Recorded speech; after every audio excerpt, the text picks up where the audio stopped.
Next in the long stretch series is the up stretch. So from the down stretch, we bring the hands to the bar, lift the powerhouse, keeping the carriage quiet to come all the way up with the toes on the mat, the heels halfway down the shoulder blocks.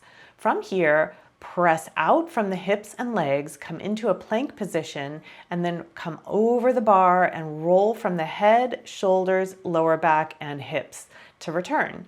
Again, go out to a plank, a strong plank position, roll all the way back up.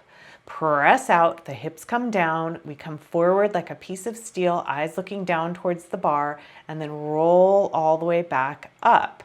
We go 3 to 5 times, and we can also add the combination. We come forward and open the chest, and then press back from here and roll all the way back up to the starting position. So we go out, we come forward, opening the chest and the shoulders, and we press back with that open chest and roll all the way back up sequentially through the spine.